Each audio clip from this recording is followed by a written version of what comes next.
अस्सलाम वालेकुम दोस्तों, कैसे आप? मैं हूं अदनान हुसैन। आप देख रहे हैं मेरा यूट्यूब और फेसबुक चैनल। दोस्तों, तुर्की के सदर रजब तैयब एर्दोगान पाकिस्तान आए। 2 दिन उन्होंने यहां पर कयाम किया और अब वो अपने मुल्क वापस जा चुके हैं। गुज़िश्ता रोज जब army chief general Asim Munir तुर्की के सदर के इस्तकबाल के लिए उनके ज़ोराने में मौजूद थे, वजीर आजम हाउस में, तो वहां पर इमरान खान के खत के हवाले से जो गुफ्तगू हुई थी वो तो मंजर आम पर आ गई है, लेकिन तुर्की के सदर रजब तैयब एर्दोगान की इमरान खान के हवाले से army chief general Asim Munir से क्या गुफ्तगू हुई, ये कहानी डिटेल अब तक सामने नहीं आई है। सोशल मीडिया पे दावे किए जा रहे हैं, लेकिन आखिर असल कहानी क्या है, पूरी तफसील आप दोस्तों को बताता हूं। पहले चैनल को सब्सक्राइब कर लीजिए, साथ घंटी का निशान है वो दबा के वीडियो को लाइक आपने जरूर कर लेना है। दोस्तों, रजब तैयब एर्दोगान, उनके जो ताल्लुकात है पाकिस्तान के साथ बड़े मिसाली है। अब आपने देखा वो जब पाकिस्तान आए, शहबाज शरीफ साहब के साथ बाकायदा वो गाड़ी शहबाज शरीफ साहब ड्राइव कर रहे थे, उनके साथ वीडियो तस्वीर गार्ड ऑफ ऑनर उनको दिया गया। तो जो तुर्की है उसको पाकिस्तान जो है वो अपने दिल में जगह देता है। ब्रदर इस्लामी मुल्क है और शायद उससे भी बढ़ के है, लेकिन शरीफ खानदान के जो तुर्की के सदर के साथ ताल्लुकात हैं वो बहुत पुराने और बहुत देरीना है। नवाज शरीफ साहब हों या शहबाज शरीफ साहब हों, बहुत पुराने ताल्लुकात हैं इन दोनों खानदानों के, बल्कि बड़े ताल्लुकात हैं। तैयब एर्दोगान और नवाज शरीफ के जाती लेवल पे बड़े गहरे मरासिम है, दोस्ती तक के जो है वो ताल्लुकात आप कह सकते हैं। अब जो तैयब एर्दोगान थे वो पाकिस्तान आए, ये पाकिस्तान के लिए बड़ी अच्छी खबर थी, क्योंकि इससे कबल भी कई गैर मुल्की सरबराहान पाकिस्तान आए थे और तहरीक इंसाफ ने माजी में मैं आपको बताता रहा हूं किस तरह उसे नाकाम करने की कोशिश की। लेकिन अब जब तैयब एर्दोगान पाकिस्तान आए तो ये खबर सामने लाई गई कि तैयब एर्दोगान ने इमरान खान की रिहाई के हवाले से गुफ्तगू की है। न सिर्फ वजीर आजम से बल्कि आर्मी चीफ से उन्होंने गुफ्तगू की है, क्योंकि ये दावा किया जाता है तहरीक इंसाफ की जानिब से, शायद मैं इसको खाम ख्याली कहता हूं, कि जो रजब तैयब एर्दोगान है उनके इमरान खान से बड़े अच्छे ताल्लुकात हैं। अगर आप कंपेयर करें शरीफ खानदान को और इमरान खान को, तो शरीफ खानदान से बड़े पुराने और बड़े गहरे ताल्लुकात हैं रजब तैयब एर्दोगान और उनके खानदान के। अब माजी का हवाला दिया जाता है, जब इमरान खान वजीर आजम थे, अगर आपको याद हो, जो तुर्की के सदर थे उनके साथ इमरान खान ने कोशिश की थी कि एक अलग ब्लॉक बनाया जाए, ओआईसी के मुतबादल या उसकी टक्कर पे एक ब्लॉक बनाया जाए, जिसमें इमरान खान तुर्की को, मलेशिया को और ईरान को और दीगर जो इस्लामी ममालिक हैं जो इन ममालिक के करीब है उनको शामिल करना चाहता था। वो फायर बैक किया था बाकायदा। उस वक्त जो सऊदी अरब था उसने एतराज उठाया था, और सऊदी क्राउन प्रिंस मोहम्मद बिन सलमान ने और जो सऊदी शाही खानदान है उन्होंने यहां पर एस्टेब्लिशमेंट को पैगाम भिजवाया था कि ये काबिल कबूल नहीं होगा। ये अगर आपको याद हो, उसके बाद जनरल कमर जावेद बाजवा की दौरे लगी थी, वो सऊदी अरब गए थे, क्राउन प्रिंस से मुलाकात की थी और उन्होंने माफी तलाफी की थी। और इमरान खान को, अगर आपको याद हो, जो एक समिट थी मलेशिया में, उसमें जो है वो शामिल होना था, लेकिन ये इमरान खान वहां पे गया नहीं था, हालांकि इसने अश्योरेंस दी थी कि मैं वहां पर आऊंगा। इमरान खान ने अपने दौरे हुकूमत में जो तुर्की से ड्रामे थे, चाहे अर्तगुल हो या दीगर ड्रामे हो, उनको भी यहां पर लाया और उनको पीटीवी पे बाकायदा दिखाया गया, टेलीकास्ट किया गया। तो ये तासुर तहरीक इंसाफ की जानिब से था कि जो तुर्की का सदर है रजब तैयब एर्दोगान, उसके बड़े गहरे मरासिम है इमरान खान के साथ, और ये जो दौरा है, 2 दिन का दौरा है, इसमें इमरान खान की रिहाई के हवाले से गुफ्तगू होगी। मैं कहता हूं तिनके जो डूबता है, डूबते को तिनके का सहारा काफी होता है। तो अब जो कैफियत है इमरान खान साहब की और तहरीक इंसाफ की, वो वही वाली है कि डूबना है लेकिन तिनका तलाश किया जाता है। कभी ये तिनका जो है वो अमेरिका के ट्रंप जो है वहां पे तलाश किया जाता है, कभी ये तिनका जो है वो अदालत में तलाश किया जाता है जजेस के तरफ देखकर, और कभी इस्टेब्लिशमेंट की जानिब देखकर ये तिनका तलाश किया जाता है। अब army chief general Asim Munir ने तो दो टोक बता दिया था कि वो जो खत है उसको उन्हें पढ़ने का भी शौक नहीं है, रिसीव तो हुआ नहीं है और पढ़ने का भी शौक नहीं है, और अगर आया तो वो वजीर आजम को भिजवा दिया जाएगा। अब जो तुर्की के सदर हैं उन्होंने इमरान खान की रिहाई के हवाले से क्या गुफ्तगू की है, तो कोई गुफ्तगू नहीं की। बाकायदा जराए बताते हैं इस हवाले से कोई बातचीत नहीं हुई।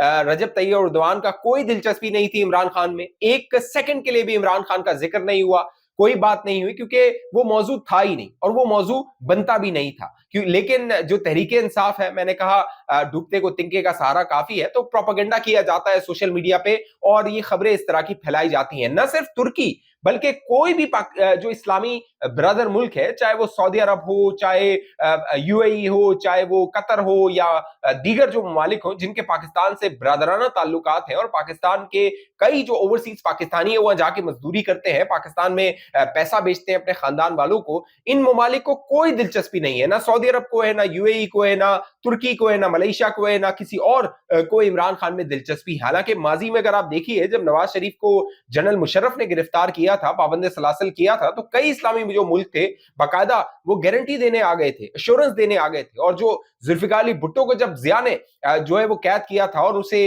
फांसी देने का इरादा रखता था, तो बाकायदा जो इस्लामी मुल्क थे उन्होंने तो कहा था जिया से कि भुट्टो को आप छोड़ दो, हमारे मुल्क भेज दो, भुट्टो सियासत में जो है वो मदाखलत नहीं करेगा या सियासत में हिस्सा नहीं लेगा। तो कई ऐसे माजी में हमें मिसालें मिलती हैं कि कई इस्लामी मुल्क जो है जब किसी वजीर आजम पे, साबिक वजीर आजम पे इस तरह के मामलात हुए कि वो पाबंद सलासल हुआ या एस्टेब्लिशमेंट से उसके ताल्लुकात खराब हुए, तो ये इस्लामी मुल्क इंटरवीन करते थे और मामलात को सुलझाने की कोशिश करते थे। लेकिन इमरान खान के मामले में अब इमरान खान की बदकिस्मती कहिए या फिर इमरान खान का जो ओवर कॉन्फिडेंस है वो कहिए कि कोई इस्लामी मुल्क जो है वो इमरान खान की रिहाई में दिलचस्पी नहीं रखता, और बशमूल जो तुर्की के सदर हैं रजब तैयब एर्दोगान, उन्होंने भी इस हवाले से कोई गुफ्तगू नहीं की है। वो जो वीडियोज और तस्वीर आप देखिए तो बड़ी पाकिस्तान के लिए बड़ी मुस्बत बात है, पाकिस्तान के लिए बड़ी अच्छी खबरें हैं कि तुर्की जो है वो बाकायदा कह रहा है कि $5 अरब तक जो ट्रेड है उसको लेकर जाया जाएगा। इससे कबल बाकायदा पाकिस्तान में शंघाई ताउन तंजीम का इजलास हुआ,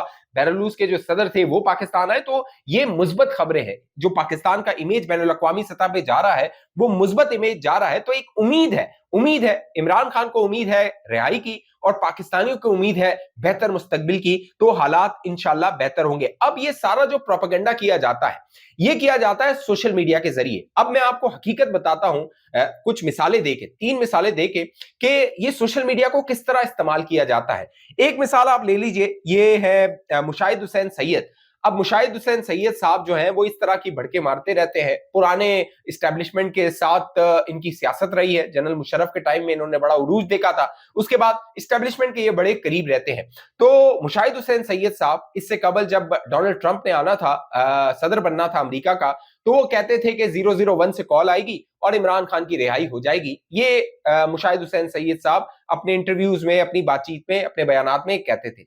अब उन्होंने जो तुर्की के सदर हैं रजब तैयब एर्दोगान, उनके हवाले से कहा कि इमरान खान की रिहाई के हैं वो अपना किरदार अदा कर सकते हैं। ये मुशाहिद हुसैन सैयद साहब का कहना है। मैं इसको खुशफहमी कहता हूं, खाम ख्याली कहता हूं, गलत फहमी कहता हूं, अब जो नाम आप देना चाहें वो दे दीजिए। लेकिन इमरान खान के हवाले से जो सोशल मीडिया पे चाहे जितना प्रोपेगेंडा किया जाए कि डील हो गई है, मामला तय हो गए हैं, जो 3 स्टार जनरल है या वो पहुंच गया है, अडियाला जेल पहुंच गया है, रात में मुलाकातें हो रही हैं, ईद से पहले रिहाई हो जाएगी। आप देखिएगा अभी ईद से पहले रिहाई वाला सीजन भी आने वाला है, क्योंकि रमजान है ना, रमजान के बाद ईद आने वाली है। तो इमरान खान की रिहाई का ईद से पहले रिहाई या ईद के बाद रिहाई, फिर बकरा ईद आएगी, फिर कहा जाएगा कि जी बकरा ईद से पहले जो है वो रिहाई हो जाएगी। तो ये आप, इसीलिए आर्मी चीफ क्या कह रहा था, ये गिमिक्स है, ये सिर्फ ऑप्टिक्स हैं, गिमिक्स हैं, मीडिया के लिए, सोशल मीडिया पे जिंदा रहने के लिए। एक और आप मिसाल ले लीजिए, मुशाहिद हुसैन की मैंने आपको दी, अब मिफ्ता इस्माइल की मिसाल ले लीजिए। मिफ्ता इस्माइल साहब जिनका ताल्लुक रहा था मुस्लिम लीग नून के साथ, वजीर खजाना रहे थे, बड़ी इज्जत दी थी नून लीग ने। उन्होंने एक ट्वीट किया, उन्होंने एक पोल करवाया, ओपिनियन पोल। अब मैं आपको साबित ये करना चाह रहा हूं कि सोशल मीडिया बेसिकली रियलिटी पे बेस नहीं करता, किस पे बेस करता है ये आप जान लीजिए। उन्होंने किया ट्वीट, 1 साल पूरा होने पर जो पीएमएलएन है उनके हवाले से उन्होंने 3 ऑप्शन दिए। एक ऑप्शन उन्होंने दिया कि पीएमएलएन विन फेयरली, यानी जो नून लीग थी वो ठीक तरीके से जीती, जो इंतखाबात हुए थे 2024 के, उसमें तकरीबन 53% लोगों ने कहा बिल्कुल ठीक है यार, नून लीग ठीक जीती थी। अब ये कौन करवा रहा है? मिफ्ता इस्माइल, जो कि नून लीग से जा चुका है, अपनी पार्टी लॉन्च कर चुका है, तहरीक इंसाफ में बड़ा मकबूल है, तहरीक इंसाफ वाले जो है वो मिफ्ता इस्माइल को बड़ी दाद देते हैं। वहां 53% लोगों ने कहा कि नून लीग ठीक जीती थी। फिर एक और पोल करवाया मिफ्ता साहब ने, उसमें उन्होंने कहा कि जो इमरान खान को 190 मिलियन पाउंड केस में सजा हुई है, इमरान खान क्या गिल्टी है, इमरान खान को ठीक सजा हुई है। 54% लोगों ने कहा हाँ बिल्कुल ठीक सजा हुई है। अब जो मैं आपको बताता हूं रियलिटी क्या है। रियलिटी ये है, जो मिफ्ता इस्माइल साहब हैं उनके ज्यादा जो फॉलोअर्स होंगे, क्योंकि वो नून लीग में रहे, वो सोशल मीडिया पे नून लीग के होंगे। उनके तहरीक इंसाफ के इतने सोशल मीडिया पे फॉलोवर्स नहीं होंगे, क्योंकि काफी अरसा उन्होंने नून लीग के साथ गुजारा है। तो अब इस ओपिनियन पोल में ज्यादा लोगों ने नून लीग के हिस्सा लिया होगा। तहरीक इंसाफ के अगर ट्विटर हैंडल से कोई आप पोल करवाएंगे, वहां तहरीक इंसाफ जीत जाएगी। मैं आपको रियलिटी बताना चाह रहा हूं कि सोशल मीडिया की जो रियलिटी है वो एल्गोरिदम होता है, वो जो फॉलोवर्स होते हैं आपके वो होते हैं, वो कोई ओपिनियन दे देते हैं और आप कहते हैं कि हाँ, अब तो ये दोनों पोल जो मिफ्ता ने करवाए वो तो उनके खिलाफ चले गए, क्योंकि वो तो ये शायद मुमकिन है मुबैना तौर पे वो ये चाह रहे होंगे शायद तहरीक इंसाफ के हक में आएगा, नून लीग के खिलाफ आ जाएगा, और वो जो है वो नून लीग के हक में आ गया। तो ये रियलिटी है। इस रियलिटी से जब तक इमरान खान नहीं निकलेगा वो अडियाला जेल से नहीं निकल सकता। एक और जो खबर है वो है सुप्रीम कोर्ट ऑफ पाकिस्तान से। बाकायदा जो 3 जजेस थे हाई कोर्ट के, इस्लामाबाद हाई कोर्ट में उनको लाया गया था, ट्रांसफर किया गया था, एक को सिंध हाई कोर्ट से, बलूचिस्तान हाई कोर्ट, एक और लाहौर हाई कोर्ट से। अब उनके खिलाफ दरख्वास्त आ गई है सुप्रीम कोर्ट ऑफ पाकिस्तान में। दरख्वास्त ये दी गई है कि जो ट्रांसफर किया गया है इसको कलअदम करार दिया जाए, ये गैर कानूनी है, और इस मामले को जो है वो इस पर दरख्वास्त को समाअत की जाए। अब जो जस्टिस सरफराज डोगर है उन्होंने तो बतौर कायम मकाम चीफ जस्टिस हल्फ उठा लिया है, सदर पाकिस्तान ने उनसे हल्फ ले लिया है, और अब जुडिशियल कमीशन ऑफ पाकिस्तान का जब इजलास होगा तो उसमें देखना है कि उनका नाम प्रपोज किया जाता है कि नहीं, क्योंकि वो सीनियरिटी वाला मामला जिसमें चीफ जस्टिस की अपनी राय थी, अटॉर्नी जनरल की अपनी राय थी, फिर दीगर लोगों की अपनी राय थी, तो क्या जस्टिस सरफराज डोगर जो है वो चीफ जस्टिस बनते हैं इस्लामाबाद हाई कोर्ट के या नहीं बनते हैं, ये बड़ा दिलचस्प मामला होगा। और क्या जो जस्टिस याया अफरीदी हैं, क्योंकि ये आईनी मामला है, तो क्या ये आईनी बेंच या जो है 7-8 रुकनी बेंच है, आईनी बेंच, उसको ये रेफर कर देते हैं, आईनी कमेटी इस पर क्या फैसला करती है, क्योंकि पहले ये आईनी कमेटी में जाएगा, फिर आईनी कमेटी इस पर कोई फैसला करेगी कि दरख्वास्त को मुकर्रर करना है, कितना बेंच बनाना है। तो इनके खिलाफ ये दरख्वास्त आ गई है, लेकिन जरा ये बताते हैं कि ये जो दरख्वास्त है दायर होने से पहले ही जो है वो कह लीजिए कि इन्फेक्शियस हो गई है, यानी कि अब ये बेसूद हो गई है, ये जब लगेगी भी तो खारिज हो जाएगी, और हो सकता है ये दरख्वास्त करने वाले पर जुर्माना लग जाए।